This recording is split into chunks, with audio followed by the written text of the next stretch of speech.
আজ রাতেই এই পিশাচদের খেলা আমি শেষ করব।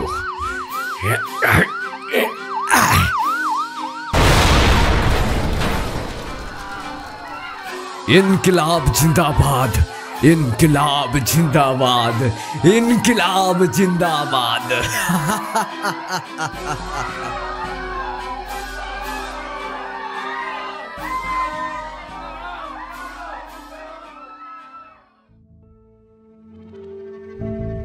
বাংলা সাহিত্যের প্রখ্যাত লেখক শ্রদ্ধেয় শ্রী শরদিন্দু বন্দ্যোপাধ্যায় ও তার অমর সৃষ্টি সত্যান্বেষী ব্যোমকেশ বক্সীকে শ্রদ্ধার্ঘ্য জানিয়ে আজ আমাদের বিশেষ নিবেদন ব্যোমকেশ বক্সীর কাহিনী অবলম্বনে স্বদেশ সংহার। বসন্তকুঞ্জের সেই ঘটনার পর ব্যোমকেশ আপাতত হাতে কোনো কেস পায়নি। বর্ষা এবার যাবে যাবে করছে বটে, তবে যাওয়ার আগে সে শেষ কটা দিন তার আশীর্বাদী শান্তির জল পৃথিবীর উপর বর্ষণ করে দিচ্ছে। সকাল থেকে এক পশলা ভারী বৃষ্টি হয়ে গেছে। আমি খবর কাগজ নিয়ে বসার ঘরে বসে আছি। ব্যোমকেশ একাগ্রচিত্তে বসে বঙ্কিমবাবুর আনন্দমঠ পড়ছে। কিছুদিন যাবৎ তার এই অভ্যাস আমি লক্ষ্য করছি। খোকাকে পড়িয়ে নিয়ে সত্যবতী চা নিয়ে এলো সকলের জন্য। এই নাও চা। আর শোনো না, বলছি ওই নতুন পুলিশ অফিসার, কি যেন নাম, বেশ, সে ফোন করেছিল, বলল তোমার সাথে কি দরকার আছে। দেখলাম ব্যোমকেশ কোনো প্রত্যুত্তর দিল না, এক মনে চুপচাপ বই পড়ে যেতে লাগলো। তাই আমি বললাম, কে সেই বিনয় কৃষ্ণ? হঠাৎ তার আবার কিসের দরকার পড়ল? এই ব্যোমকেশ, যাবে নাকি একবার দর্শন দিতে? ব্যোমকেশ, আরে আরে এই ব্যোমকেশ! সহসা চমকে উঠে ব্যোমকেশ এদিক ওদিক চেয়ে আনন্দমঠটা টেবিলের উপর রেখে আড়মোড়া ভাঙতে ভাঙতে বলল, ছাড়ো তো যত সব, কোনো প্রয়োজন নেই। যদি দরকার হতো তাহলে সে বাড়ি চলে আসতো। কই সত্য, চা দাও বলে চায়ে একটা চুমুক মারতে না মারতেই বাইরের মকমকের সাথে পাল্লা দিয়ে ঘরের ভেতর শুরু হলো জোড়া শালিকের ঝগড়া। বাবা, এটা কি হয়েছে? চিনি নেই, আদা নেই, কি এটা?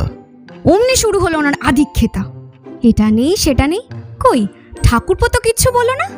ওনার শুধু যত সমস্যা।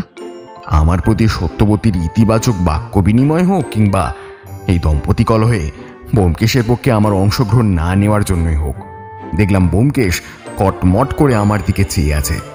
তাই আর অন্য উপায় না পেয়ে বাইরের কাদামাখা আবহাওয়া ও ঘরের ভেতরের আদামাখা পরিবেশের ব্যবসা নিতে আমি বললাম, আরে ওসব ছাড়ো, একটা জিনিস দেখেছ, শহরে হঠাৎ সাহেব উদাও শুরু হয়েছে। বলো কি ঠাকুরপো, সাহেবরা উধাও হয়ে যাচ্ছে? কই কি হয়েছে দেখি? আরে আমায় দাও না বলে ব্যোমকেশ আমার হাত থেকে কাগজটা নিয়ে পড়তে লাগলো। ব্যবসায়ী টমাস থমসনের পর এবার আকস্মিকভাবে উধাও British police officer Robert Gibson. বাবা, ব্যাপারটা বেশ রহস্যজনক তো, কি বল অজিত? এই বলে সে অতি যত্ন সহকারে একটা সিগারেট ধরিয়ে জানলার কাছে গিয়ে এক মনে বাইরের দিকে তাকিয়ে রইল। ও এক মনে যেন কিছু ভাবতে লাগলো।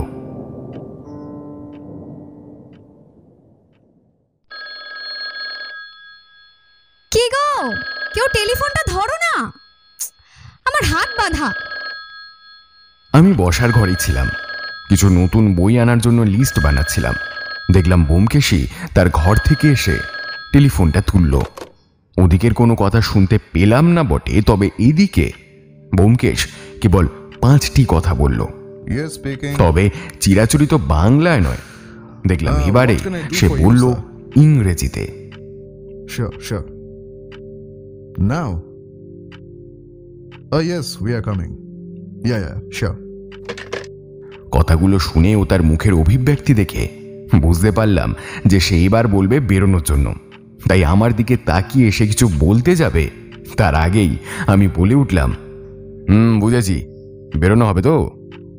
দেখলাম ব্যোমকেশ খানিক হেসে জবাব দিল, হ্যাঁ, সিংহের গুহায় তলব পড়েছে, চলো দেখে আসি।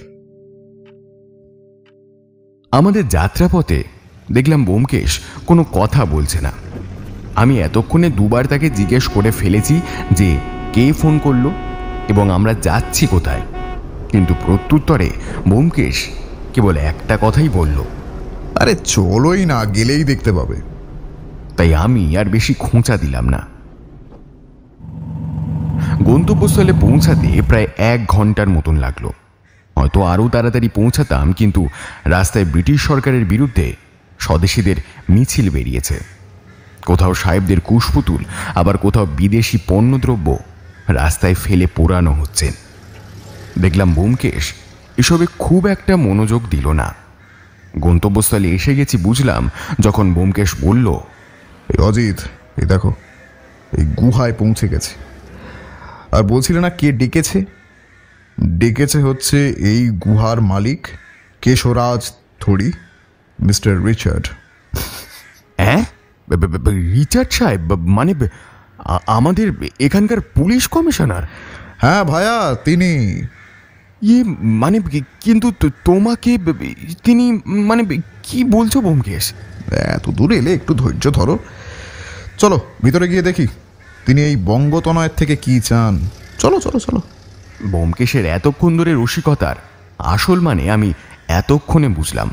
দেখি প্রধান ফটকের পাশে বড় বড় করে মার্বেলের ফলকে লেখা লায়ন্স ডেন এবং নিচে লেখা মিস্টার ফ্রান্সিসকো রিচার্ড। আমরা এসে দাঁড়াতেই একজন দ্বাররক্ষী সুবিশাল সে লোহার গেট খুলে দিল।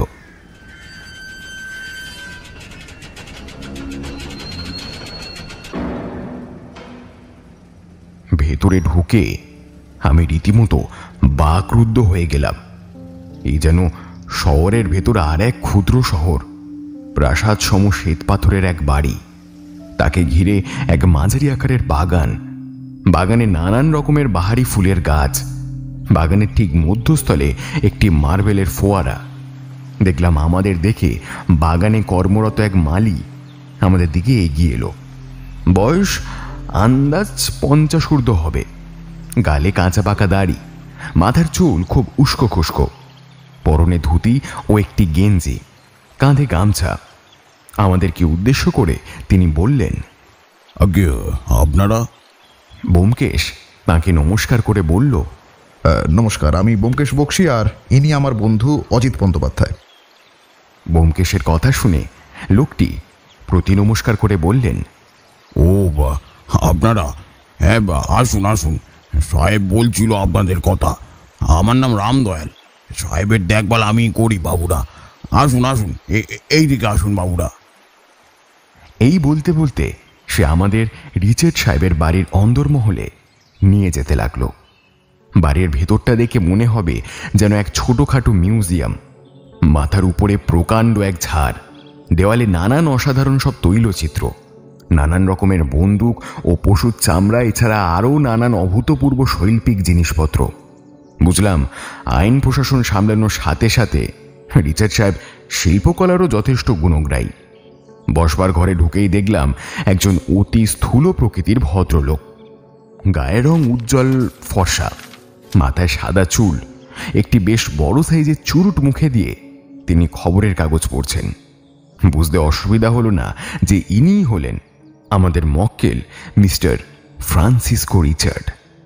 দেখলাম আমাদের আসতে দেখেও তিনি তো বিন্দুমাত্র আগ্রহ প্রকাশ করলেনই না, এমনকি যেখানে বসেছিলেন সেখানে বসেই আঙুল দেখিয়ে আমাদের বসার স্থানটি নির্দেশ করে আমাদের বসার হুকুম দিলেন। আমার কিঞ্চিত অপ্রস্তুত লাগছিল বটে, তবে আমরা দুজনেই সেখানে বসলাম। ব্যোমকেশই কথোপকথনের সূচনা করে বলল, So, Mr. Richard, can you tell me the reason for calling me? Oh, by the way, this is my friend Ajit Bandyopadhyay. এরপর তাদের মধ্যে বিস্তর কথা হলো। তার সারসংক্ষেপ হলো এই: বিখ্যাত ইংরেজ ব্যবসায়ী টমাস থমসন আজ থেকে প্রায় 1 মাস আগে এক রাতে নিখোঁজ হয়ে যান এবং তাকে উদ্ধারের জন্য ব্রিটিশ পুলিশ অফিসার রবার্ট গিবসনের অধীনে একটি পুলিশি দল তল্লাশি চালায়, কিন্তু অদ্ভুত রহস্যজনকভাবে শুধুমাত্র ইন্সপেক্টর রবার্টই দুদিন আগে নিখোঁজ হন। তাই পুলিশ কমিশনার রিচার্ড সন্দেহ করছেন যে এটি সম্ভবত কোনো স্বদেশী গুপ্ত সমিতির কাজ। তাই আগামী পদক্ষেপে সে কোনো ইংরেজের প্রাণ ঝুঁকির আগে ব্যোমকেশ, অর্থাৎ বলা ভালো এক ভারতীয়কে টোপ করে এই রহস্যের মীমাংসা করতে চান, যাতে সাপও মরে অথচ লাঠিও না ভাঙে। রিচার্ড সাহেবের এই বক্তব্য শুনে ব্যোমকেশ খুব সহজভাবেই মৃদু হেসে জবাব দিল, I am extremely sorry, Mr. Richard, but I can't take this case. Byomkesh ও রিচার্ড সাহেবের কথোপকথন এতক্ষণে ফাউন্টেন পেনের কালির মতন মসৃণভাবে চললেও ব্যোমকেশের এই কথার পর তা ফাউন্টেন পেনের নিবের মতোই তীক্ষ্ণ হয়ে উঠল। ব্যোমকেশের কথার প্রত্যুত্তরে অতি ক্ষিপ্ত হয়ে মিস্টার রিচার্ড জানান, I am not requesting you, Mr. Bakshi. I am ordering you. You bloody Indian. You have to take this case. Otherwise... বলে হঠাৎ তিনি তার সোফার কোণ থেকে একটি পিস্তল উঁচিয়ে ধরলেন আমাদের দিকে এবং বললেন, Now it's your choice, Mr. Bakshi. ঘটনার এই অদ্ভুত আকস্মিকতায় আমি ব্যোমকেশকে আস্তে আস্তে বললাম, ব্যোমকেশ, হে কি ঝামেলায় বললাম আবার। ব্যোমকেশ দাঁতে দাঁত চেপে আমায় ফিসফিস করে বলল, চুপ করো অজিত, চুপ করো, কোনো কথা বলবে না, নয়তো এখান থেকে নিস্তারের উপায় নেই। বলে মিস্টার রিচার্ডকে উদ্দেশ্য করে বলল, Don't worry, sir, I'm taking this case. Don't worry, sir. ব্যোমকেশের মুখ থেকে এই কথা শুনতে আমি একদমই প্রস্তুত ছিলাম না। আমি তার দিকে চুপচাপ তাকিয়ে রইলাম। ওদিকে মিস্টার রিচার্ড তার বন্দুক নামিয়ে রেখে একটি সুটকেস খুলে একতারা নোটের বান্ডিল ছুঁড়ে দিল ব্যোমকেশের দিকে আর বলল, Take this advance and start your work. Now get out! দেখলাম ব্যোমকেশ একটাও কথা না বলে চুপচাপ উঠে টাকার বান্ডিলটা হাতে নিল আর দ্রুত পায়ে ঘর থেকে বেরিয়ে পড়ল। আমিও তার পিছন পিছন সেখান থেকে বেরিয়ে পড়ি। রিচার্ড সাহেবের বাড়ি থেকে বেরোনোর পর আমি একটিও শব্দ ব্যয় করিনি, কারণ জানতাম ঘটনার এই ধারাবাহিকতায় হয় ব্যোমকেশ প্রচণ্ড রেগে আছে, নয়তো সে প্রচণ্ড তৎপর এই রহস্যের জবনিকা পতন ঘটাতে। পুরো যাত্রাপথে সে কেবল একবার সিগারেট ধরিয়ে কিসব যেন বিড়বিড় করতে থাকে। ব্যোমকেশের সাথে এত বছর থেকে যত দূর অনুমান করতে পারছি তাতে আন্দাজ করলাম সে হয়তো বলছে, ঘুঘু দেখেছ শুধু, ঘুঘুর ফাঁদ দেখনি।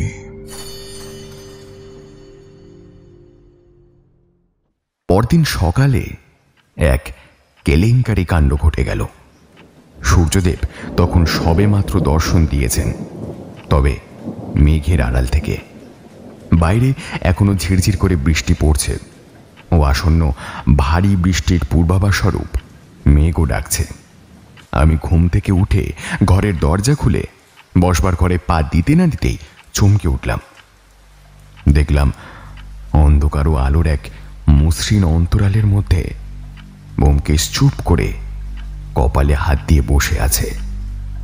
আমি তার কাছে গিয়ে বললাম, কি হে, এত সকাল সকাল এখানে একা একা বসে? স্বামী স্ত্রীর মধ্যে আবার কিছু দ্বন্দ্ব হলো নাকি? ব্যোমকেশ মনে হয় আমার উপস্থিতি লক্ষ্য করেনি, তাই কিঞ্চিত চমকে উঠে সে বলল, হ্যাঁ, কে? ও অজিত, হ্যাঁ বলো।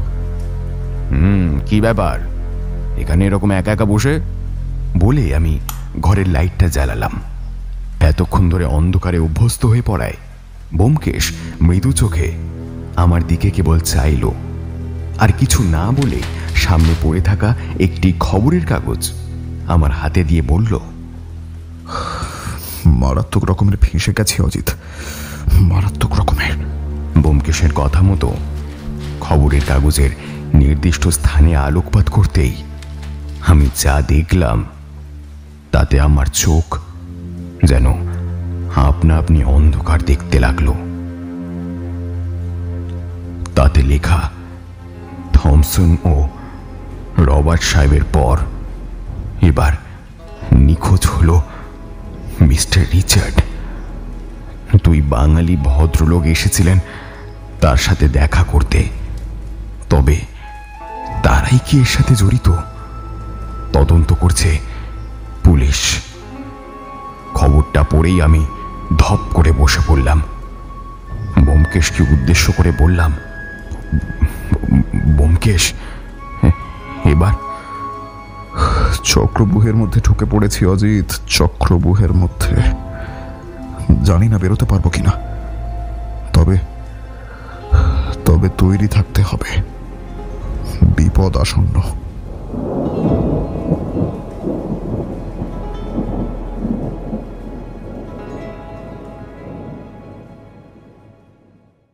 আজ এসে শাসিয়ে যাচ্ছে, পরের বার তো তুলেই নিয়ে চলে যাবে।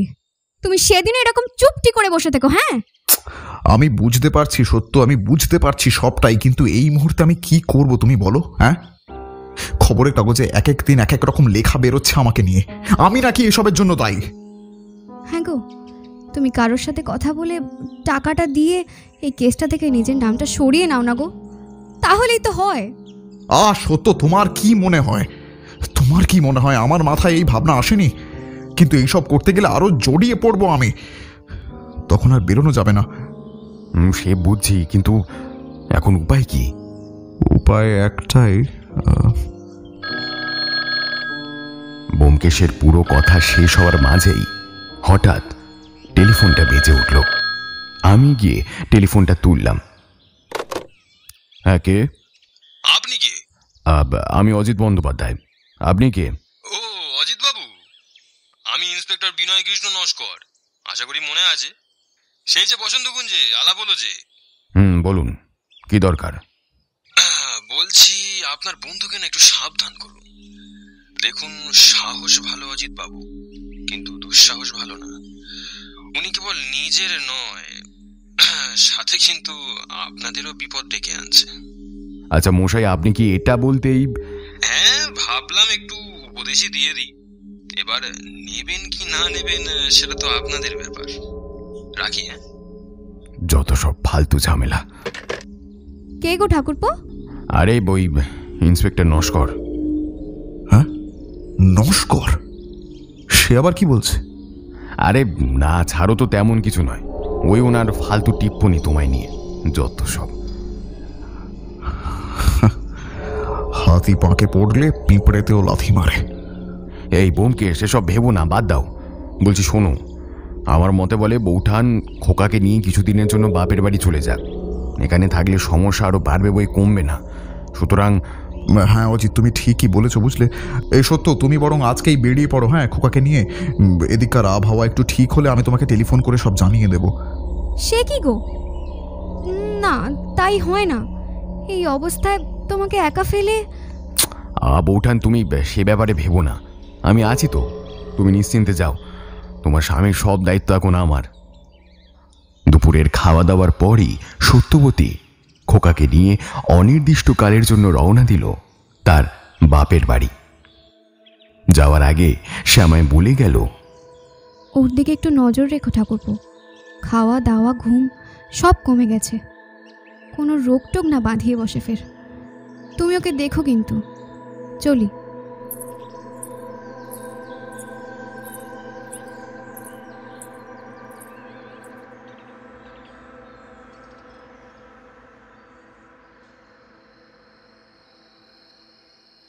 রাত প্রায় 10টা। আমি আমার ঘরে বসে বসন্তকুঞ্জে ঘটে যাওয়া ঘটনাটি লিপিবদ্ধ করছি। নাম দিয়েছি বিষাক্ত বসন্ত। দেখলাম ব্যোমকেশ হাতে একটা ছাতা নিয়ে ও সারা গায়ে একটা কালো চাদর জড়িয়ে আমার সামনে এসে দাঁড়িয়ে বলল, ভায়া অজিত, এ বেরোচ্ছি, বুঝলে। ভিতর থেকে দরজায় ছিটকিনিটা লাগিয়ে দিও। বেরোচ্ছ এই এত রাতে? কোথায়? আরে ঘরে বসে বসে কি আর তদন্ত করা যায়? সকালে বেরোলে হাজার লোকের হাজার কথা, তার চেয়ে বরং এই রাতের আঁধারে গা ঢাকা দিয়ে যায়। হ্যাঁ সে বুঝলাম, কিন্তু যাচ্ছ কোথায় সেটা তো বলে যাও। আরে সে পরে বলবো, যে কাজে যাচ্ছি সেই কাজটা আগে উদ্ধার হয় কি দেখি। যাই হোক, এই চলো বেরোলাম। তুমি মনে করে ভেতর থেকে খিল কিংবা ওই ছিটকিনিটা দিয়ে দাও। 3 বার টোকা পড়লে তবেই দরজা খুলবে, তার আগে নয়। জো হুকুম জাহাপানা। এই বলে ব্যোমকেশ ঘর থেকে বেরিয়ে অন্ধকারে ক্রমশ মিলিয়ে গেল।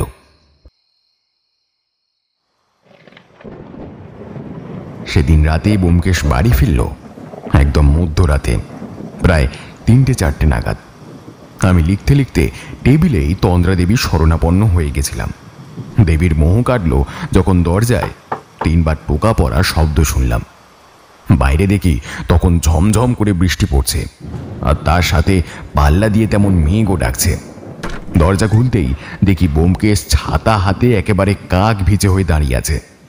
ভেতরে ঢুকেই ছাতা রেখে সে প্রথমেই আমায় একটা কথা জিজ্ঞেস করলো। এর মধ্যে কেউ এসেছিল? এর মধ্যে কই না তো। কেন বলো তো ব্যোমকেশ? তার মানে অতিথি আতিথেয়তা না পেয়ে তার আগমনের সংকেত দিয়ে গেছে। মানে? দেখি ব্যোমকেশ পকেট থেকে একটি ভিজে কাগজ আস্তে করে বের করে আমার হাতে দিল। আমিও অতি সন্তর্পণে তা খুললাম। খুলে দেখি তাতে একটি কবিতা লেখা।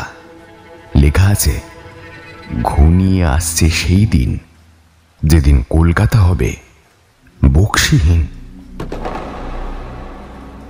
ব্যোমকেশ, এরকম হুমকি আবার মানে? যার কাজ আর কাজের সফলতার মাঝে আমি পথের কাঁটা হয়ে আছি সেই দিচ্ছে নিশ্চয়ই।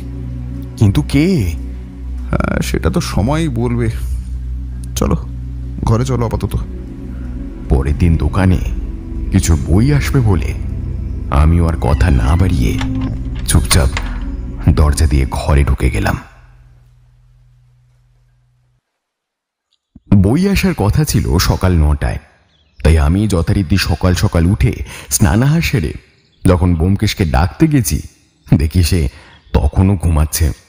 যদিও সেটাই স্বাভাবিক, কারণ গত রাতে সে বেশ রাত করেই বাড়ি ফিরেছে। তাই আমি ওকে আর না ডেকেই বেরিয়ে পড়ি। একটু তাড়াতাড়ি বেরোলাম, কারণ কিছু পুরনো বই বাতিল করতে হবে। শহরের রাস্তা তখন প্রায় ফাঁকা। কেবল কিছু খবর কাগজওয়ালা, দুধওয়ালা, সবজি ও মাছওয়ালা প্রভৃতি মানুষজন তাদের বিক্রি বাটার জিনিস নিয়ে বসে আছে। একজন কাগজওয়ালাকে ডেকে বললাম, ও ভাই, একটা বাংলা আর একটা ইংরেজি খবর কাগজ দাও তো। নিন বাবু, কাগজ নেবে? কাগজ, ইংরেজি বাংলা কাগজ নেবে? কাগজ। তাকে টাকা দিয়ে হাঁটতে হাঁটতেই খবরের কাগজ পড়তে লাগলাম। যা ভেবেছি ঠিক তাই, 2 কাগজেই ব্যোমকেশকে নিয়ে কথা উঠেছে। ইংরেজি কাগজের শিরোনামে লেখা, do or die situation for Byomkesh Bakshi, আর বাংলা কাগজের শিরোনামে লিখেছে, কলকাতার বুকে থাকা দেশদ্রোহী গোয়েন্দা হইতে সাবধান। সত্যি ব্যোমকেশের জন্য খুব খারাপ লাগছিল। কিছু না করেও তাকে কত কথা শুনতে হচ্ছে। এই শহরকে কত খুনি, কত অপরাধীদের হাত থেকে সে উদ্ধার করেছে, আর আজ তার প্রতিদান স্বরূপ সে কি পাচ্ছে? পাচ্ছে এই সমস্ত ঘৃণা, লাঞ্ছনা আর হুমকি। এসব 7-5 ভাবতে ভাবতে হঠাৎ আমার কানে বেশ কিছু লোকের চিৎকার ও চেঁচামেচি কানে এলো। আওয়াজের উৎস লক্ষ্য করে আমিও সামনের দিকে জোরে পা চালালাম। তবে খানিকটা যাবার পর যা দেখলাম তার জন্য আমি বিন্দু মাত্র প্রস্তুত ছিলাম না। দেখলাম আগুনের লেলিহান শিখাতে আমার বইয়ের দোকান দাউ দাউ করে জ্বলছে, এবং কিছু লোক জল দিয়ে সেই আগুন নেভানোর চেষ্টা করছে। আমি বুঝতে পারছি আমার নিজের পঞ্চেন্দ্রিয়ের ওপর থেকে আমার নিয়ন্ত্রণ ধীরে ধীরে হারিয়ে যাচ্ছে। কখনো ভাবিনি এত বছর ধরে তিলে তিলে গড়ে তোলা আমার বইয়ের দোকান এভাবে শেষ হয়ে যাবে।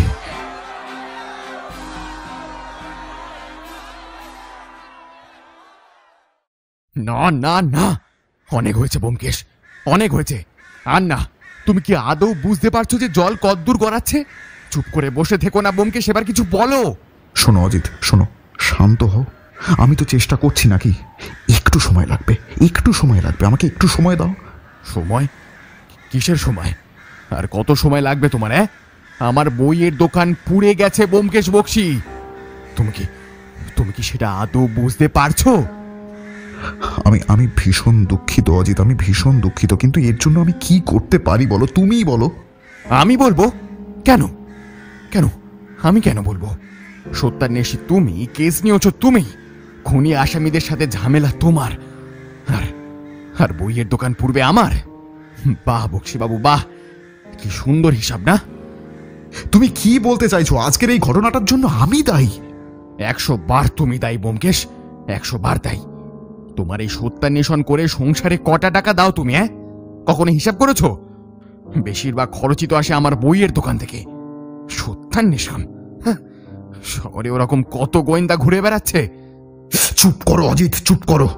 তুমিও বোধহয় ভুলে যাচ্ছ তোমারও এই বইয়ের দোকান চলে সত্যান্বেষী ব্যোমকেশ বক্সীর গল্প বিক্রি হয় বলে। এতটা অকৃতজ্ঞ তুমি কবে থেকে হয়ে গেলে অজিত? হ্যাঁ, অকৃতজ্ঞ? আমি অকৃতজ্ঞ কে সেটা তুমি নিজেকেই প্রশ্ন করো ব্যোমকেশ। আজকের অধিকাংশ মানুষই তোমায় চেনে ওই গল্পগুলোর জন্য। এই অজিত বন্দ্যোপাধ্যায় কোনোদিন এগুলো লিখিত আকারে না প্রকাশ করলে যে কটা কেস তোমার হাতে এসেছে তার অর্ধেক কেসও তুমি পেতে না ব্যোমকেশ। একটা সাধারণ ছেলে ব্যোমকেশ বক্সী আজ সত্যান্বেষী ব্যোমকেশ বক্সী হয়ে উঠেছে কেবল এই অজিত বন্দ্যোপাধ্যায়ের জন্য। যাক, তোমার সাথে ফালতু তর্ক করার আমার কোনো ইচ্ছে নেই। এখন তুমি বলো, তুমি কি চাও? আমি আজও সেটাই চাই যেটা আমি বারবার চেয়ে এসেছি, সত্যান্বেষণ। বেশ, তবে তাই হোক। তুমি থাকো তোমার সত্যান্বেষণ নিয়ে, আর আমার পথ আমি নিজে বেছে নেব। তোমার সাথে ঝামেলায় জড়াতে আমি আর বিন্দু মাত্র রাজি নই ব্যোমকেশ। আমি চললাম। জীবনে প্রথমবার আমার ও ব্যোমকেশের মধ্যে এরকম বাক্য বিনিময় হওয়ায় আমরা একে অপরের মুখের দিকেও তাকাতে পারলাম না। বাইরেও তখন সজোরে হয়ে চলা বিদ্যুৎপাত ও বৃষ্টি যেন এই অস্বস্তিকে আরও দ্বিগুণ করে দিচ্ছে। ব্যোমকেশ চুপচাপ গিয়ে তার আরাম কেদারে বসে পড়ে, আর আমি তৎক্ষণাৎ আমার ঘরে ঢুকে দরজা দিয়ে দিই।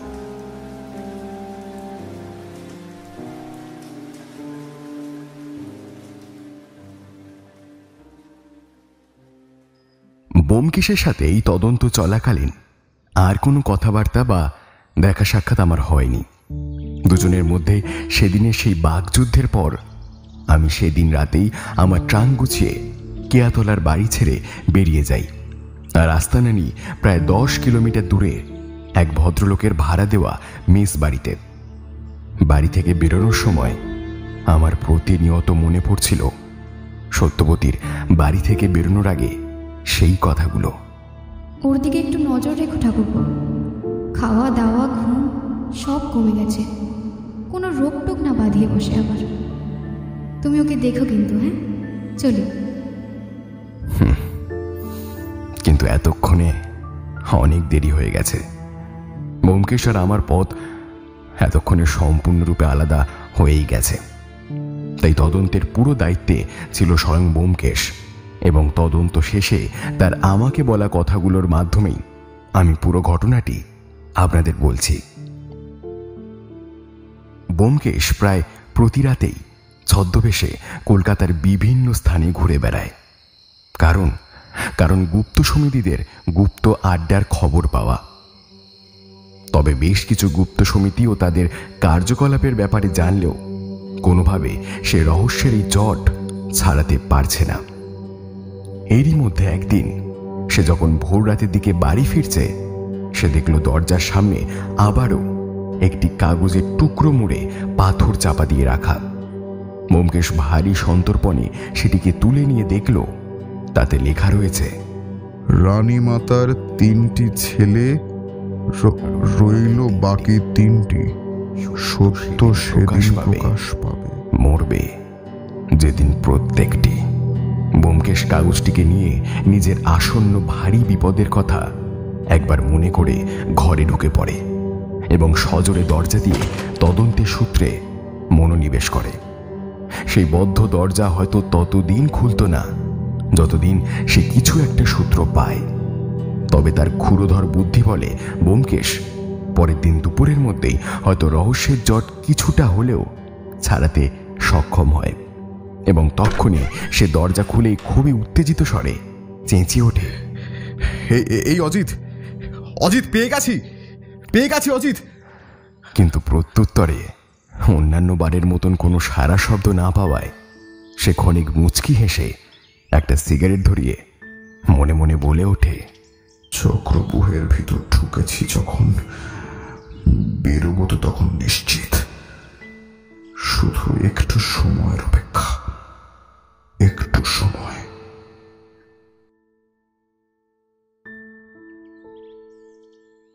আগে বাবু, আমি ওকে ছেলে বলে মানি না। ও একবারও আমাদের কথা ভাবলো না। আমার এই মরবার বয়সে এখনো আমায় খাটতে হচ্ছে বাবু। জানি না সে হতচ্ছাড়া কবে আসবে, কিংবা আদৌ আসবে কিনা। সে যে আদৌ বেঁচে আছে কিনা সেটাও তো জানি নে বাবু, সেটাও তো জানি নে। কাঁদো কাঁদো স্বরে বলে উঠল রিচার্ড সাহেবের বাড়ির সেই বৃদ্ধ মালি রামদয়াল। রিচার্ড সাহেবের নিখোঁজ হবার সব রকম তথ্য খুঁটিয়ে বার করার জন্য ব্যোমকেশ পৌঁছায় তার বাড়িতে। বাড়িতে অন্য কোনো জনমানব নেই। বৃদ্ধের এক ছেলে, তবে সেও নাকি 1 মাস আগে নিখোঁজ হয়ে গেছে। বৃদ্ধের স্ত্রীও মৃত। পাঞ্জাবির এক ধার দিয়ে চশমা মুছতে মুছতে ব্যোমকেশ জিজ্ঞেস করল, আচ্ছা, আপনার ছেলের পড়াশোনা কদ্দূর রামদয়াল বাবু? আগে ওই টেনে টুনে ম্যাট্রিক পাস বাবু। আচ্ছা, ওর লেখা কোনো কাগজপত্র বা ওই জাতীয় কিছু আছে? আগে কেন বাবু? যতটুকু জিজ্ঞেস করছি ততটুকুর উপরে উত্তর পেলে আমি বেশি খুশি হব রামদয়াল বাবু। ওর লেখা? আগে না বাবু, ছেলেই নেই আর তার জিনিসপত্র। দেখুন রামদয়াল বাবু, মিথ্যার আশ্রয় নিয়ে কোনো লাভ নেই। আমি চাইলেই আপনার বাড়ির সার্চ ওয়ারেন্ট বার করে ফেলতে পারি, কিন্তু আমি তা ফালতু করতে চাই না। তাই বেশি কথা না বাড়িয়ে যেটা বলছি সেটা দিলে খুব ভালো হয়। দাঁড়ান বাবু, আমি দেখছি যদি পাই। এই বলে রামদয়াল বাবু বিছানার তলা থেকে একটি ট্রাঙ্ক বের করে। তা খুলে বেশ কিছু খবরের কাগজের দিস্তা, বই খাতা, কাগজপত্র নানান কিছু বের করতে করতে বলে, পড়াশোনার কাগজ থাকতো না বাবু, তাই সাহেবের বাড়ির পুরনো খবর কাগজ এনে তারপর আমাদেরকে সব লেখালেখি হিসেব নিকেশ করতো। এই নিন সেই কাগজ, দেখুন যদি কিছু পান। বাবা, কি অদ্ভুত! আপনার সাহেব বাংলা সংবাদপত্র পড়তেন? আসলে বাবুর বাড়িতে তো অনেক বাঙালি জমিদার বাবুরাও আসছেন, তাই তাদের জন্য বাবু বাংলা কাগজও নিতেন আর নিজের পড়ার জন্য ইংরেজি কাগজও থাকতো। ব্যোমকেশ মৃদু হেসে খবরের কাগজের উপর বেশ ভালোভাবে চোখ বুলিয়ে কাগজটি রামদয়াল বাবুর হাতে দিয়ে বলল, বেশ রামদয়াল বাবু, আমি উঠি। হ্যাঁ? তা বাবু লেখা পেয়েছেন? না, লেখা পাইনি, তবে যেটা না পাওয়ার ছিল সেটা পেয়ে গেছে। চলি, সাবধানে থাকবেন। এই বলে ব্যোমকেশ সেখান থেকে বেরিয়ে গেল।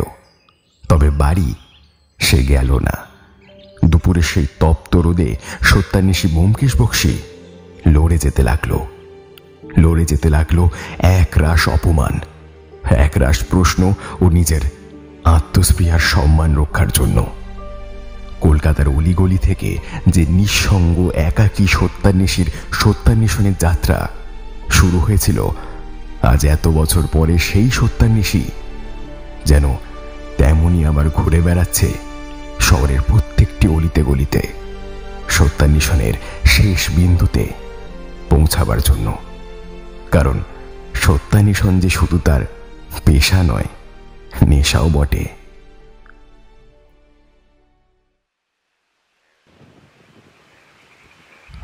প্রায় 1:30। হালকা বৃষ্টি নেমেছে, কিন্তু রাতের অন্ধকারে গা ঢাকা দিয়ে একটি অস্পষ্ট ছায়া ক্রমশ হেঁটে চলেছে। এই বৃষ্টিপাতের দ্রুততার থেকে দ্রুততার হাঁটুনি। পুরো গায়ে তার একটি চাদর জড়ানো। অলিগলির ভেতর দিয়ে হাঁটতে হাঁটতে সে গিয়ে পৌঁছালো একটি টুলির মধ্যে। টুলির ভেতরেও বাইরে বিরাট বিরাট নানান অবয়ব দাঁড়িয়ে। সেখানে কারোর গায়ে কেবল খড়, কারোর গায়ে মাটির আস্তরণ মাখানো। মাঝে মাঝে আকাশে বিদ্যুতের ঝলকানিতে তাদেরকে একই সাথে দানবিক ও একই সাথে মায়াবী লাগছে। একটি শীর্ণ বেতের দরজা খুলে সেই ছায়ামূর্তি ভেতরে ঢুকল এবং তৎক্ষণাৎ চেঁচিয়ে উঠল, বাবা, বাবা, আমি এসে গেছি বাবা, কোথায় তুমি? কোনো সারা শব্দ না পেয়ে সে আবার বলে উঠল, বাবা, আমি এসে গেছি। তুমি তুমি শুনতে পাচ্ছ? আজ আজ সব অন্যায়ের প্রতিশোধ নেব বাবা। কোথায় তুমি? তোমার বাবা আমার আটকে। কেশব, যা বলছি চুপচাপ শোনো। কে কে আপনি? দেখো কেশব, আমি তোমার শত্রু নই, আমিও তোমারই দলের লোক। তোমার সাথেও যেমন অন্যায় হয়েছে তেমনি আমার সাথেও হয়েছে। তুমি যদি আমাকে সাহায্য করো আমিও তোমাকে সাহায্য করবো কেশব, কথা দিচ্ছি আমি। কোনো দরকার নেই সাহায্যের। আপনি যেই হন, কোনো সাহায্যের আমাদের দরকার নেই। যেদিন আমাদের সাহায্যের দরকার ছিল, কোথায় ছিলেন আপনারা? কোনো শালাকে সেদিন পাশে পাইনি, কোনো শালাকে নয়। তাই আজও কাউকে দরকার নেই। কে আপনি? সামনে আসুন। এমন সময় ব্যোমকেশ একটি খড়ের গাদার পিছন থেকে আস্তে আস্তে বের হয়ে সেই যুবকটির সামনে এসে দাঁড়ায়। দেখো কেশব, তুমি বা তোমরা যেটা করছো সেটা কিন্তু আইনত অন্যায়। তোমরা অন্যায়? কিসের অন্যায়? যদিও ইংরেজরা আমাদের উপর অত্যাচার করে, আমাদের মা বোনদের সাথে নোংরামি করে, তাহলে সেটা অন্যায় নয়, বরং সব কিছু জেনে চুপ থাকাটা অন্যায়। ওদের পাপের ঘরা পূর্ণ হয়ে এসছে। তাদের এই কথাবার্তার মাঝখানে হঠাৎই সেখানে আবির্ভাব হলো এক তৃতীয় পুরুষের। একটি থলি হাতে নিয়ে সে এগিয়ে এলো ব্যোমকেশ ও কেশবের দিকে। থলিটিকে নিচে রেখে সে অতি রূঢ়ভাবে হাসতে হাসতে বলল, আমি জানতাম ব্যোমকেশ বাবু, আমি জানতাম আপনি ঠিক আসবেন। হয়তো আপনাকে এতটা সহজভাবে নেওয়া আমার উচিত হয়নি, তবে আপনি চিন্তা করবেন না ব্যোমকেশ বাবু, আপনার আতিথেয়তার কোনো ত্রুটি এই রামদয়াল রাখবে না। রামদয়াল বাবু, আপনি শান্ত হন। সেই তিনজন এখন কোথায়? এইসব করে সমস্যার সমাধান হবে না, বরং সমস্যা আরো বাড়বে। কেশব, দেখো, তোমার বাবার মাথার ঠিক নেই, তুমি অন্তত বলো। আরে চুপ করে থেকো না, আমার কথার জবাব দাও। সেটা ও জানে না ব্যোমকেশ বাবু, সেটা জানে একমাত্র এই রামদয়াল। রামদয়াল বাবু, দেখুন, আমি মানছি আপনাদের সাথে যেটা হয়েছে সেটা চূড়ান্ত অন্যায়, কিন্তু অন্যায়ের বিরুদ্ধে অন্যায় করা বুদ্ধিমানের কাজ হবে না। আমার দিকে তাকান আপনি। আমি আপনাদের কথা দিচ্ছি, আমি ওই তিনজনের বিরুদ্ধে আমার সবটুকু দিয়ে ওদেরকে অপরাধী প্রমাণ করেই ছাড়ব। আমার উপরে আস্থা রাখুন দয়া করে। তাতে হয়তো ওরা শাস্তি পাবে, কিন্তু আজ থেকে ঠিক 1 মাস আগের সেই দিনের সেই রাতের সঠিক মূল্যায়ন হবে না ব্যোমকেশ বাবু। ওদেরকে নিজের হাতে মেরে আমি কেশবের মার আত্মাকে শান্তি দেব ব্যোমকেশ বাবু, শান্তি দেব। আমরা পরাধীন হতে পারি, কিন্তু আমাদের মেরুদণ্ড এখনো সোজা আছে। সেটা ওই সাদা চামড়ার কুকুরগুলোকে বুঝিয়ে দিয়ে ছাড়বো আমি। রামদয়াল বাবু সেই নারকীয় হাসিতে যখন টুলি গম গম করছে, ঠিক তখনই এক পাশে দাঁড় করিয়ে রাখা এক সুবিশাল প্রতিমা যেন নড়তে লাগলো। ব্যোমকেশ হয়তো কিছু অনুধাবন করার সঙ্গে সঙ্গেই সেখানে মুহূর্তের মধ্যে পৌঁছে গেল। আর সেখানে পৌঁছে সে যা দেখল তার জন্য সে বিন্দু মাত্র প্রস্তুত ছিল না। সে লক্ষ্য করল একটি শক্ত ও মোটা দড়ির ফাঁসে 3টি লোক তাদেরকে ছাড়াবার জন্য আপ্রাণ চেষ্টা করছে। তাদের চোখ মুখ ঢুকে গিয়েছে, যেন এক একটি জীবন্ত কঙ্কালকে সেখানে কেউ বন্দি করে রেখেছে। ব্যোমকেশের বুঝতে বিন্দু মাত্র অসুবিধা হলো না যে এই তিনজন হলেন বহুদিন ধরে নিখোঁজ তিন ইংরেজ সাহেব, মিস্টার থমসন, মিস্টার রবার্ট ও মিস্টার রিচার্ড। ব্যোমকেশ চটপট তাদের হাত পায়ের বাঁধন খুলতে লাগলো, কিন্তু সাথে সাথেই সে শুনতে পেল দূর থেকে ভেসে আসা রামদয়াল বাবুর বিকট উন্মাদের ন্যায় হাসি। সে বলতে থাকলো, কেশব কেশব কেশব বাবা, তুই বাইরে গিয়ে অপেক্ষা কর। আমি তোর মার খুনিদেরকে শেষ করে এক্ষুনি আসছি। তুই তুই তুই যা কেশব, তুই যা। দেখবি দেখবি আর কোনোদিন কোনো সাহেব আমাদেরকে নিরীহ ভেবে আমাদের ওপর অত্যাচার করার আগে দুবার ভাববে। ব্যোমকেশ বাবু প্রস্তুত হন। অন্যায় যে করে আর অন্যায় যে সহে, তব ঘৃণা তারে যেন তৃণ সমদয়। প্রস্তুত হন ব্যোমকেশ বাবু, আমি আসছি। এই বলে রামদয়াল বাবু কেশবকে ধাক্কা মেরে বাইরে ঠেলে দিয়ে টুলির দরজা বন্ধ করে দিল এবং তার আনা সেই থলির ভেতর থেকে একটি কেরোসিন তেলের বোতল নিয়ে পাগলের মতন হাসতে হাসতে নিজের গায়ে ঢালতে লাগলো। তারপর পকেট থেকে একটি দেশলাইয়ের বাক্স নিয়ে হাসতে হাসতে এগিয়ে যেতে লাগলো ব্যোমকেশ ও সেই তিনজন সাহেবের দিকে। কিছুটা কাছাকাছি পৌঁছে সে দেশলাইয়ের বাক্স থেকে একটি কাঠি নিয়ে বারুদের গায়ে ঘষে নিজের গায়ে আগুন ধরিয়ে দিল এবং ঝাঁপিয়ে পড়ল তাদের উপর। মুহূর্তের মধ্যে টুলির এক ধার যেন দাবানলের আগুনে পরিণত হয়ে গেল এবং গনগনে আগুন ছড়িয়ে গেল চারিদিকে। বাইরের মৃদু বৃষ্টিও যেন সেই আগুনের কাছে ঘেঁষতে ন্যূনতম সাহস পেল না, কেননা সেটা কোনো সাধারণ আগুন নয়। এই আগুন এক স্বামীর তার স্ত্রীর প্রতি হওয়া অন্যায় প্রতিশোধের আগুন। এই আগুন মাতৃভূমির প্রতি ভালোবাসার আগুন, হাজার হাজার অত্যাচারিত ভারতীয়দের ক্রোধের আগুন এবং পরাধীন ভারতবর্ষের দেশাত্মবোধের আগুন।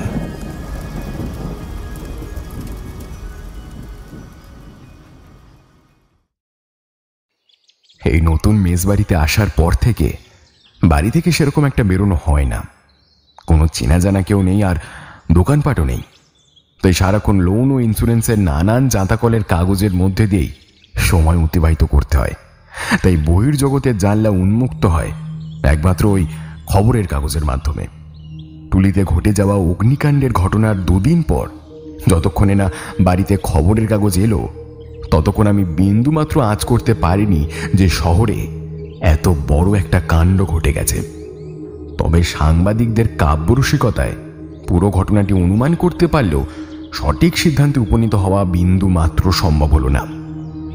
দেখলাম একটি ইংরেজি খবরের কাগজের শিরোনামে লিখেছে, "the sun never sets in the British empire, but yesterday the moon witnessed the flames of protest." এবং একটি বাংলা সংবাদপত্রে বেরিয়েছে, কেবল বন্দুক কিংবা কলম হাতে নিয়ে নয়, বুদ্ধি ও সাহসের দ্বারাও যে দেশের শত্রু দমন সম্ভব তা প্রমাণ করল সত্যান্বেষী ব্যোমকেশ বক্সী। এই লেখা পড়া মাত্রই আমি সমস্ত কিছু ভুলে গিয়ে এত আনন্দিত হলাম যে ব্যোমকেশ ও আমার মধ্যে যে ঝগড়া হয়েছিল সেই সব কিছু ভুলে গিয়ে তৎক্ষণাৎ উঠে গেলাম টেলিফোনের কাছে এবং ডায়াল করলাম কেয়াতলার বাড়ির টেলিফোনে। তবে ডায়ালের প্রতিটা বোতাম টিপতে টিপতে আমি ভাবলাম যে ব্যোমকেশ আদৌ টেলিফোন ধরবে তো, কিংবা আমার গলা শুনে সে যদি টেলিফোন রেখে দেয়। এসব ভাবতে ভাবতেই হঠাৎ উল্টো দিক থেকে আওয়াজ এলো, নমস্কার, ব্যোমকেশ বক্সী বলছি। ব্যোমকেশ, আমি অজিত? হ্যাঁ, মানে বন্ধুকে তবে মনে পড়লো নাকি আরো কিছু রাগ বের করার জন্য? ব্যোমকেশ, আমি সত্যি তোমার কাছে ক্ষমা প্রার্থনা চাইছি। আমি যা যা বলেছি তার জন্য আমি প্রচন্ড দুঃখিত। তুমি ভায়া। আরে হয়েছে হয়েছে, বাদ দাও, আমিও তো কম কিছু বলিনি। ছাড়ো ওসব কথা। বলছি যে আজকের ফাঁকা আছো? হ্যাঁ, এখন তো আর দোকানের। তবে আজকে পুরনো বাসভবনে একবার পায়ের ধুলো দাও, সত্যবতীও আসছে। হ্যাঁ ঠিক আছে ব্যোমকেশ, আমি আমি আমি আজই আসছি। এসো এসো, চলে এসো, শুভস্য শীঘ্রম। টেলিফোন রেখে সঙ্গে সঙ্গে আমি বাড়ি ছাড়ার যথোপযুক্ত ব্যবস্থা নেওয়া শুরু করলাম। বাড়িওয়ালার কথা মতো মাত্র কদিন থেকে পুরো মাসের বাড়ি ভাড়া দিতে একটু বিরক্তি লাগলেও এখন আর কিছুই করার নেই। তাই সন্ধ্যের মধ্যেই তল্পিতল্পা নিয়ে পৌঁছে গেলাম সেই বাড়িতে, আমাদের বাড়িতে, কেয়াতলার বাড়িতে।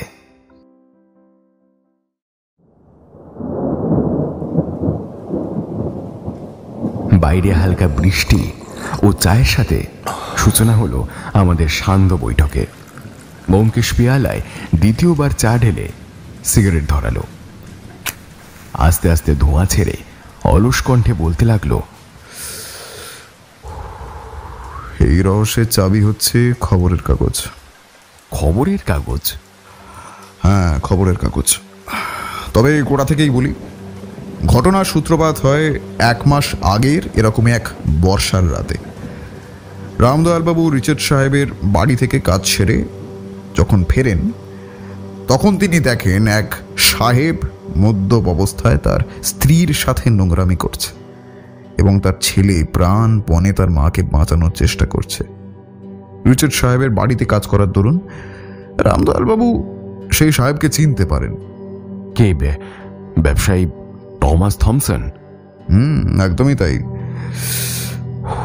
সেও হিতাহিত কিছু বুঝতে না পেরে সাহেবকে মারতে অগ্রসর হলে সাহেব তার বন্দুক দিয়ে সেই মহিলাকে লক্ষ্য করে গুলি চালায় এবং রামদয়ালবাবুর স্ত্রী তখনই মারা যান।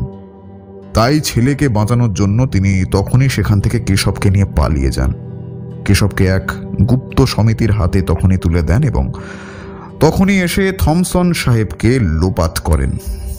প্রসঙ্গত বলে রাখা ভালো, রামদয়ালবাবু কিন্তু কোনো সাধারণ ব্যক্তি নয় অজিত।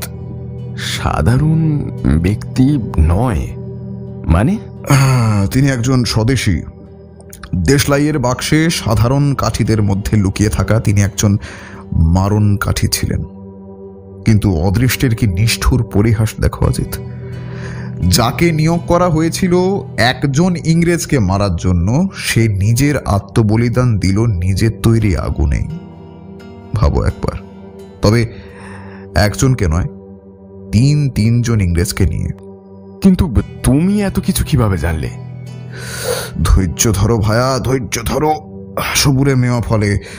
তারপর আমরা যেমনটা জানি, টমাস সাহেবের নিখোঁজের পর ব্রিটিশ পুলিশ অফিসার রবার্ট গিবসনের কাছে যায় এই কেসে তদন্ত ভারটা। আমাদের ইন্সপেক্টর নস্করের কাছ থেকে আমি জানতে পারি তিনি সম্ভবত রামদুলাল বাবুকে শনাক্ত করেন এবং তাই রিচার্ড সাহেবকে সাবধান করার চেষ্টা করতে থাকেন। কিন্তু তার সম্ভব হয় না। রামদয়ালবাবু ভীষণ চতুর। তিনি তাই জানাজানি হওয়ার আগে বড়শিতে তার দ্বিতীয় শিকারকেও গেঁথে ফেলেন। তবে ব্যোমকেশ, একটা কথা, রামদয়ালবাবু তো চাইলেই ওদেরকে মেরে দিতে পারতেন, কিন্তু তিনি তাদেরকে না মেরে ওরকম আটকে রেখেছিলেন কেন? ভালো প্রশ্ন। এটা জানতে হলে তোমায় নজর দিতে হবে সেই সময় পারিপার্শ্বিক এলাকায় কি হচ্ছিল। বাংলায় এসব চলাকালীন লক্ষ্য করেছিলে কিনা জানি না, বিহারে তখন এক সাহেবের গাড়িতে বোমা মেরে তাকে মারবার চেষ্টা করা হয়, কিন্তু ব্যর্থ হয়ে পালায় এক ভারতীয় যুবক। হ্যাঁ, সে না হয় বুঝলাম, কিন্তু এই কেসের সাথে তার কি সম্পর্ক? সম্পর্ক আছে ভায়া, সম্পর্ক আছে। এই হত্যাকাণ্ডের সেই যুবককে ছিল জানো? কে? কে নয়, কেশব। রামদয়ালবাবু চেয়েছিলেন কেশবের সামনে অপরাধীদের শাস্তি দিতে, যাতে ভবিষ্যতে কেশবও তার বাবার মতোই একজন প্রকৃত ভয়ডরহীন স্বদেশী হয়ে উঠতে পারে। বাপরে! যাই হোক, এসব তো নয় বুঝলাম। এরপরই তো রিচার্ড সাহেব তোমাকে ডাকে আর তদন্তের ভার দেয়। তারপর বলো। হ্যাঁ, তারপর একটা জিনিসে আমার খটকা লাগে। তুমি লক্ষ্য করেছো কিনা জানি না, যেদিন আমরা রিচার্ড সাহেবের বাড়ি যাই তার পরের দিনই বাংলা এবং ইংরেজি দুটি খবরের কাগজেই আমার এই কেস নেওয়া এবং রিচার্ড সাহেবের নিখোঁজের কথা ছাপে। কিন্তু কিভাবে? ইংরেজি সংবাদপত্রের উৎসরা হয় ধরলাম পুলিশ কমিশনার মিস্টার রিচার্ড, কিন্তু বাংলা সংবাদপত্রের? এমনিতে যেখানে কোনো বড় ঘটনা কিংবা মারাত্মক কোনো কিছু ছাড়া বাংলা খবরের কাগজে বেরোয় না, সেখানে কিভাবে রাতারাতি এই দুটো খবরই প্রকাশ পেল যে আমি এই কেস নিয়েছি এবং রিচার্ড সাহেব নিখোঁজ হয়ে গেছেন? এর উৎস কি, বা বলা ভালো কে? তাই প্রতি রাতে বেরিয়ে আমি সেই সংবাদপত্রের ছাপাখানায় যেতে থাকি যদি কোনো সংকেত পাওয়া যায় সেই ব্যাপারে। ঠিক তাই একদিন রাতে আমি সেখানে দেখতে পাই রামদয়াল বাবুকে। আসলে তাঁর উদ্দেশ্য ছিল আমাকে সব দিক থেকে চাপে ফেলা। সে সংবাদপত্রে এইসব ছাপিয়েই হোক কিংবা সত্যবতীকে হুমকি দিয়েই হোক, আমাদের বাড়ির সামনে হুমকি চিঠি রেখে যাওয়া থেকেই হোক কিংবা তোমার বইয়ের দোকান পোড়ানো থেকেই হোক, তবে এটা স্বীকার করতেই হবে অজিত, লোকটা তার উদ্দেশ্যে সফল তো হয়েই ছিল, এমনকি লোকটা আমাকে শেয়ানে শেয়ানে পাল্লা দিয়ে গেছে। কি ভয়ঙ্কর লোক রে বাবা! তবে তুমি পুরোপুরি সঠিক সিদ্ধান্ত নিলে কিভাবে যে রামদয়াল বাবু এসবের মূল চরিত্র? হ্যাঁ, তা এই সিদ্ধান্তে এসেছিলাম তার বাড়িতে গিয়ে একটি খবরের কাগজ দেখে। খবরের কাগজ দেখে? মানে এই ভেয়ালি করো না ব্যোমকেশ, ঠিক করে বলো। দেখলাম ব্যোমকেশ তার সামনে রাখা আনন্দমঠের একটি পাতা খুলে সেখান থেকে একটি কাগজের টুকরো আমার হাতে দিল। দেখলাম এটা সেই হুমকির চিঠির কাগজ যেটা আমাদের বাড়ির সামনে পড়েছিল। আমি বললাম, এই কাগজটা, আরে এটা দেখে কি করব, এ তো দেখা। ভালো করে লক্ষ্য করো অজিত, দুটো জিনিস দেখতে পাবে, মন দিয়ে শোনো। এক, হাতের লেখা, আর দুই হলো পেনের কালি। হাতের লেখাটি যে রামদয়াল বাবুরই তা বুঝেছিলাম তার বাড়িতে গিয়ে খবরের কাগজের উপর তার হাতের লেখার ছাপ দেখে। রামদয়াল বাবু ওই কাগজটির উপরে রেখেই আমাদের এই হুমকির কবিতা রচনা করেন। তাই উপরের কাগজের ছাপ নিচের ওই খবরের কাগজে গিয়ে পড়ে, বুঝলে? আর পেনের কালি? এ তো খুব সাধারণ অজিত।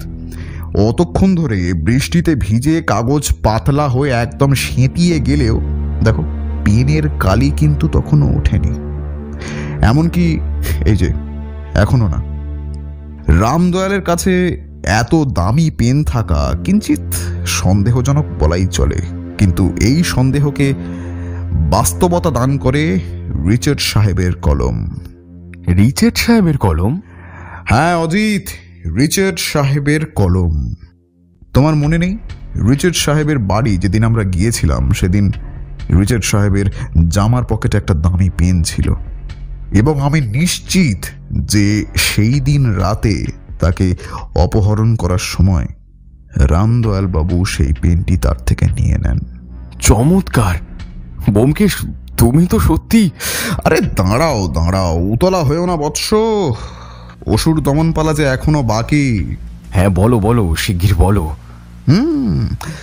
তা রামদয়াল বাবুই যে এই অপহরণ লীলার মুখ্য কাণ্ডারি তা নিশ্চিতভাবে জানার পর আমি খোঁজ চালাই তার ছেলে অর্থাৎ কেশবের। তার ব্যাপারে আমাকে জানতে বেশি খাটতে হয়নি। রামদয়ালের বাড়ির প্রতিবেশীদের থেকে তার মাঝে বাড়ি আসার দিনক্ষণ হিসেব করে আমি তার পিছু করতে থাকি এবং অগ্নিকাণ্ডের আগের দিন রাতে দেখি সেই টুলির সামনে দাঁড়িয়ে থাকতে এবং খানিকক্ষণ কাঁদতে। তা দেখেই মূল রঙ্গমঞ্চ হিসেবে ওরা যে এই টুলিকেই বেছে নিয়েছিল সেটা আমি আন্দাজ করতে পারি। কিন্তু তা যে পরের দিন রাতেই হবে তা তুমি কিভাবে জানলে? কিভাবে বুঝলাম? ওই রাত কোনো সাধারণ রাত ছিল না অজিত। 1 মাস আগে ঠিক ওই রাতেই এই ঘটনার ভিত্তি স্থাপন হয়। আর তাছাড়া রামদয়ালের বাড়ির ক্যালেন্ডারে ওই দিনের তাৎপর্যতা বোঝাতে যেভাবে ওই বিশেষ তারিখটাতে লাল দাগ করা ছিল তা আমার চোখ এড়ায়নি। তাই রঙ্গলীলা শুরু হওয়ার আগেই সেখানে চুপটি করে অপেক্ষা করলাম। তারপর রঙ্গলীলা শুরু হলো এবং আমি নাটক শেষ হওয়ার ঠিক আগের মুহূর্তে, অর্থাৎ রামদয়াল বাবু যখন নিজের গায়ে অগ্নিসংযোগ করতে যাবেন ঠিক তখনই আগে থেকে দেখে রাখা টুলির ওপারের একটি দরজা দিয়ে আমি প্রস্থান করি। বাপরে! আচ্ছা ব্যোমকেশ, একটা কথা বলবো, কিছু মনে করবে না তো? বলো শুনি। না মানে তুমি তো চাইলে ওই 3 জন সাহেবকে বাঁচাতেই পারতে, তা না করে তুমি মানে। ব্যোমকেশ উঠে দাঁড়িয়ে আড়মোড়া ভেঙে সিগারেটের বাক্স থেকে আরেকটি সিগারেট ধরিয়ে পায়চারি করতে করতে বলল, কারণ খুবই সহজ অজিত। আমি গোয়েন্দা কিংবা ডিটেকটিভ নই, নাইবা আমার এদের পছন্দ, তাই তো আমি নিজেকে সত্যান্বেষী বলি। সত্যের অনুসন্ধান করা আমার কাজ, নিজের মেরুদণ্ডকে ছোট করে মক্কেলকে বেকসুর খালাস করা নয়। এগুলোই গোয়েন্দা কিংবা ডিটেকটিভরা পারলেও আমি বাপু পারবো না, কোনোদিন না। আর সব থেকে বড় কথা, এটা না হলে একজন নিরপরাধ মহিলা তার সঙ্গে হওয়া অধর্মের ঠিক বিচার পেত না। একজন স্বদেশী তার লক্ষ্যে সফল হতো না। একজন ভারতীয় যুবক তার শত্রু দমনের বিপুল পরিমাণ সাহস পেত না। আর কখনো। এমন সময় দরজায় টোকা পড়ল। শুনতে পেলাম সত্যবতী বাইরে থেকে ডাকছে, কি গো, দরজা খোলো ঠাকুরপো। ব্যোমকেশ গিয়ে দরজা খুলে দিল। দেখলাম খোকা সত্যবতীর কোলে ঘুমিয়ে পড়েছে। বাবা, এক্ষুনি এক পশলে এলো বলে আকাশটা পুরো কালো হয়ে এসেছে। এই তোমার শরীর ঠিক আছে তো? ব্যোমকেশ সত্যবতীর কোল থেকে খোকাকে কোলে নিয়ে তার পিঠ চাপড়াতে চাপড়াতে আমাকে ঈষৎ ব্যঙ্গ করেই বলল, হ্যাঁ, তুমি যাওয়ার পর থেকে তোমার ঠাকুরপো তো আমাকে চক্ষু ছাড়াই করেনি। কি বলো অজিত, তাই না? না মানে বউটা, তুমি এসো, বসো। এরকম কত দূর থেকে। সে না হয় বসছি। এই তোমার অপহরণ রহস্য, তার মীমাংসা হলো? পুরোটা শুনবো কিন্তু। হে দেবী, আমাকে দয়া করো। তুমি বরং তোমার ঠাকুরপোর কলমের কালির আঁচড়ে তা জেনে নিও। আমি বরং বঙ্কিমবাবুর আনন্দমাত্রা গিয়ে শেষ করি, যাই। বলে ব্যোমকেশ প্রায় ঘরে ঢুকতে যাবে, এমন সময় আমি বললাম, এই ব্যোমকেশ, তখন কি একটা বলতে গিয়ে থেমে গেলে, বলো। দেখলাম ব্যোমকেশ ঘরের ভেতর থেকে মুখ বাড়িয়ে বলল, সত্যান্বেষণ তো চলতে থাকবে, কিন্তু এই ঘটনাটা না ঘটলে বাঙালির আত্ম অন্বেষণ ঘটতো না অজিত। কে বলতে পারে, হয়তো এরপর আরও রামদয়াল কিংবা কেশবের জন্ম হবে, সাহেবদেরকে এই দেশ থেকে চিরতরে তাড়াবার জন্যে। আর আমার ধারণা সেই দিনটা খুব একটা দূরে নয়। কি বলো অজিত? এই বলে ব্যোমকেশ ঘরের ভেতর ঢুকে গেল। এমন সময় বসার ঘরের টেলিফোনটা হঠাৎ করে বেজে উঠল। আমি গিয়ে তুললাম। হ্যালো, অজিত বন্দ্যোপাধ্যায় বলছি। নমস্কার। হ্যাঁ, কে? আপনি আমায় চিনবেন না, বলছি ব্যোমকেশ বাবু আছেন? হ্যাঁ আছেন, আপনি ধরুন, আমি ডাকছি। অজিত বাবু, থাক, ডাকতে হবে না, শুধু ওনাকে বলে দেবেন তৈরি থাকতে, খুব শীঘ্রই আমাদের দেখা হবে। হ্যালো হ্যালো হ্যালো, শুনতে পাচ্ছেন? হ্যালো।